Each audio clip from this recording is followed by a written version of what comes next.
kios semi permanen di Desa Lengkong Jaya, Pemanukan, Subang, Jawa Barat, Senin dini hari tadi ludes terbakar. Bangunan kios yang terbuat dari kayu dan material mudah terbakar membuat kobaran api membesar. Api pertama kali muncul dari salah satu kios hingga merambat ke beberapa kios lainnya. Api berhasil dipadamkan kurang dari 1 jam. Akibat peristiwa ini kerugian mencapai puluhan juta rupiah.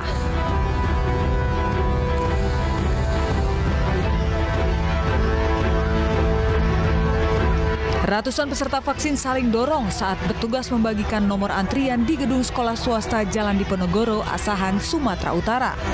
Antusias warga mendapatkan sembako membuat petugas sempat kewalahan. Panitia menyiapkan 600 paket sembako kepada warga yang sudah melakukan vaksin minimal dosis kedua. Meski sempat terjadi desakan, pelaksanaan vaksin berjalan kondusif.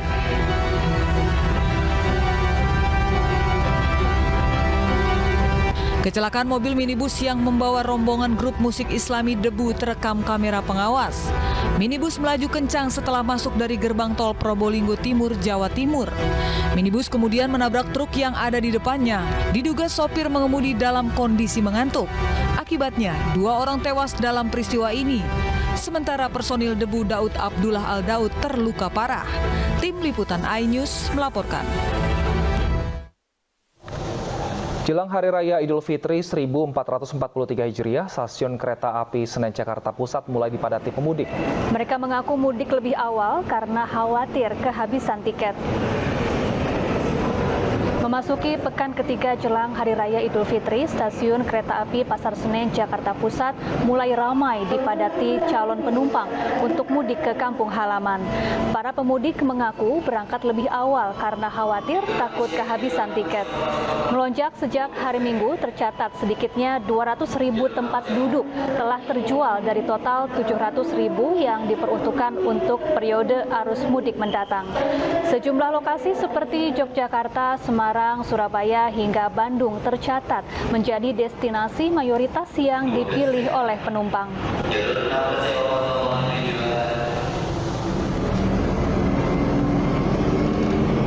Sementara di Terminal Terpadu Pulau Gebang, Jakarta Timur masih normal dan belum terjadi lonjakan penumpang. Hari ini sebanyak 18 bus yang diberangkatkan ke berbagai wilayah di Pulau Sumatera dengan total mengangkut sebanyak 94 penumpang. Diprediksi lonjakan penumpang akan terjadi pada tanggal 27 dan 28 April mendatang, beberapa hari sebelum memasuki masa cuti bersama.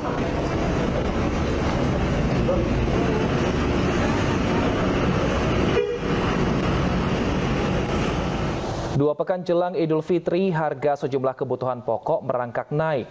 Harga ayam potong berkisar Rp45.000 per ekor, sementara daging sapi menembus Rp150.000 per kilogram.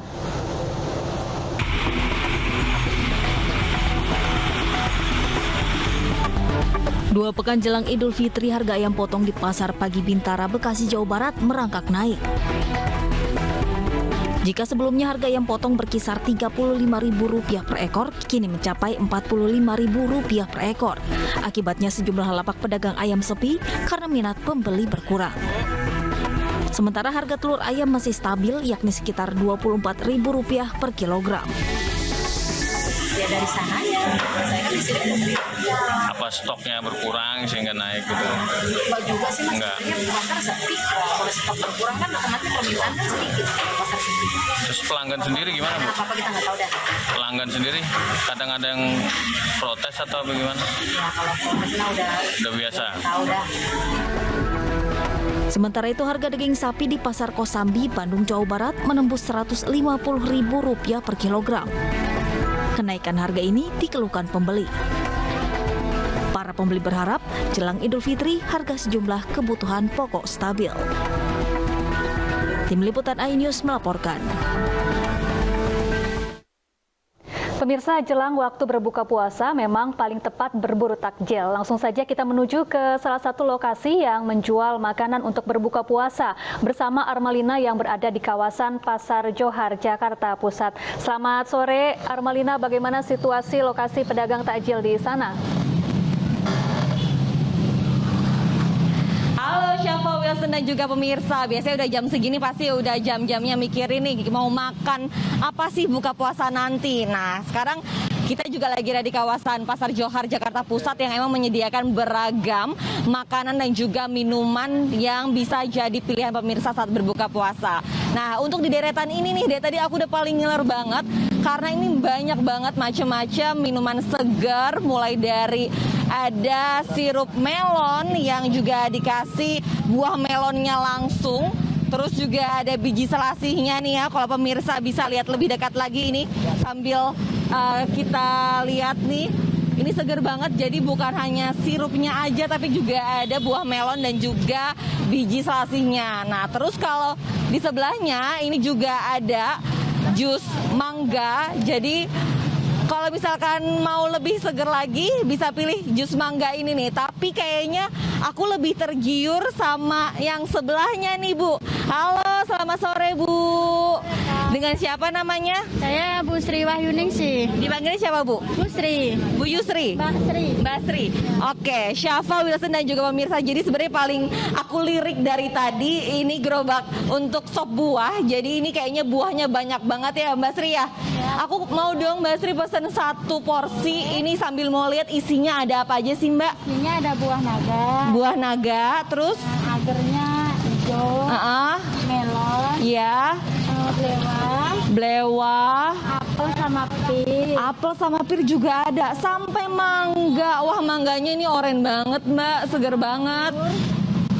Oke. Terus dikasih susu.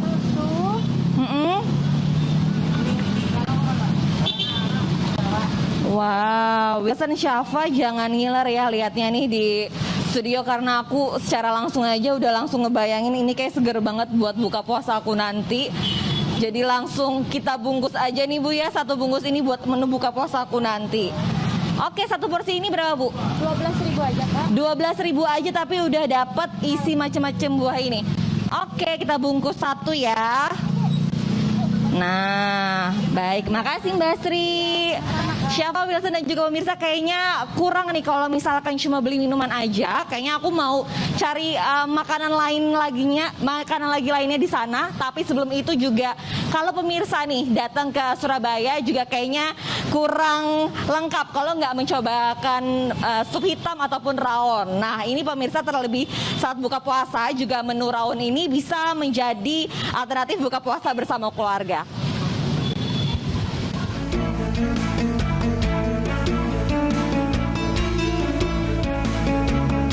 Wah, menggugah selera ya. Melihat bentuknya saja Anda pasti sudah bisa menebak. Ya, inilah rawon, sup daging sapi dengan kuah hitamnya. Di Surabaya, Jawa Timur ada satu kedai bernama Rawon Kalkulator yang sangat ramai dikunjungi warga saat waktu berbuka puasa. Kuahnya yang gurih dan disajikan selagi hangat ini sangat nikmat dan cocok untuk menu berbuka puasa. Bahkan warga dari luar kota pun sengaja datang ke Surabaya untuk buka puasa. Rasanya gurih, manis, khas Jawa Timur. Ada yang menarik, dinamakan rawon kalkulator karena penjualnya saat menghitung makanan per porsinya tidak menggunakan alat bantu, namun dengan manual. 81 tambah 51 tambah 8 jadi 621, makannya aja 620. Nah, dijuluki rawon kalkulator karena menghitungnya cepat. Pengunjungnya yang ngasih nama. Jadi, jika Anda berada di Surabaya, jangan lupa untuk kunjungi Rawon Kalkulator. Cukup merogoh kocek 25 hingga 30.000 saja, Anda sudah bisa menikmati lezatnya semangkuk rawon.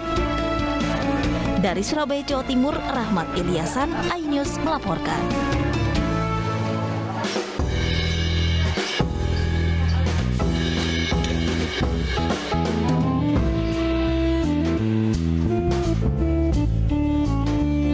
Pembuatan rendang cubadak atau nangka tak jauh berbeda dari proses pembuatan rendang daging pada umumnya. Hanya saja, daging sapi diganti dengan nangka muda sebagai bahan utamanya. Untuk bumbu rempahnya, mulai dari cabai, bawang, kunyit, lengkuas, dan daun jeruk diaduk bersama santan kelapa untuk menjadi kuah rendang. Setelah mengering dan berwarna kecoklatan, rendang nangka pun siap disajikan. Sebagai menu andalan, rendang sangat cocok dipadukan dengan sensasi pedasnya cabai hijau daging bebek khas soto Gadang ini dan menjadi menu favorit di tempat ini. Para pengunjung bisa mencicipi tester yang disediakan sebelum membelinya dan membungkus pulang. Ini ya biasanya kan rendang daging, ini sekarang nangka. Jadi buat orang-orang yang kolesterol itu aman, rasanya mirip daging gitu. Ini rencana buat dikirim kemana, Kak? Mau buat oleh-oleh buat keluarga saya nanti yang ada di Kuala Lumpur. Selain rendah kolesterol, rendang nangka berkhasiat untuk meningkatkan imunitas tubuh sehingga laris di masa pandemi. Harga rendang nangka ini dibanderol Rp80.000 untuk kemasan 500 gram, sementara Rp150.000 untuk 500 gram itiak lado hijau.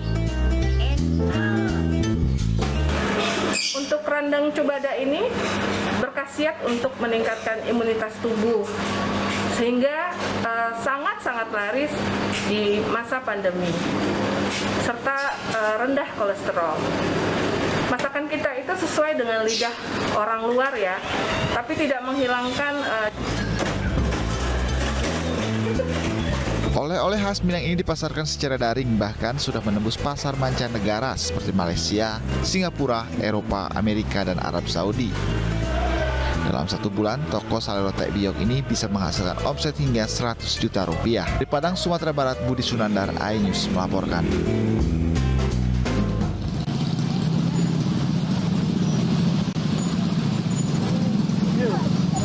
Iya, Wilson, Syafa dan juga pemirsa nih, saya udah dapat 1 bungkus minuman segar buat buka puasa. Nah tadi sebelum saya udah bilang, saya juga mau cari makanan yang kayaknya nggak mau terlalu berat tapi tetap mengenyangkan. Jadi aku kayak mau milih makan makanan dimsum ini nih. Ayo kita dekat sebentar. Halo Mas, selamat sore. Dengan siapa namanya Mas? Untung nggak? Hah? Untung. Mas Untung. Mas Tutung. Tutung, oke Mas Tutung. Ini dimsumnya isinya apa aja sih Mas? Aku kayaknya tertarik banget, dia macem-macem nih. Kayak bukan dimsum aja tapi ada yang lainnya kayak lumpia gitu atau apa sih Mas? Ya, itu lumpia isi ayam sama keju, kado ayam sama telur, itu ayam sama sayur, kekian. Oke, aku mau dong nih 1 bungkus yang isi 6 aja. Kayak aku mau pesen nih, Wilson, Syafa, 1 bungkus yang isinya campur semuanya. Oke. Langsung ya Mas ya, ini kayaknya kita udah mau jam-jam buka puasa nih. Biasanya ramai jam berapa sih Mas? Biasanya kalau puasa ramai jam segini Mbak. Jam segini ya, makanya dari tadi udah sibuk banget ngelayanin pelanggannya. Oke, ini kalau 1 porsi gini berapa Mas? Ini sini 15. Oke, udah cukup dibungkus. Iya. Sausnya ya Mas ya, kalau bisa langsung dituangin di atasnya nggak? Oke, di atasnya langsung aku mau dituangin. Ini aku udah ngiler banget nih Mas, kayaknya padahal kita masih 30 menit lagi ya Mas ya buka puasa. Masih lama. Oke, baik.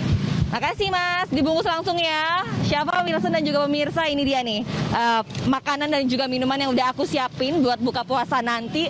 Jadi buat pemirsa yang di Jakarta mungkin mau cari makanan takjil buka puasa, ini Pasar Johar Jakarta Pusat bisa jadi pilihan. Syafa. Baik, terima kasih Armalina atas banyak sekali referensinya yang tentu menggiurkan kita semua di sini. Kayaknya nanti kita semua yang ada di studio harus datang langsung ke sana untuk beli buat takjil. Terima kasih Armalina, selamat bertugas kembali. Kita ke informasi selanjutnya pemirsa, polisi Israel kembali memasuki komplek Masjid Al-Aqsa Yerusalem 2 hari setelah pecah kericuhan dengan warga muslim. Aksi arogan otoritas Israel pun memicu protes dan perlawanan di sejumlah negara Islam.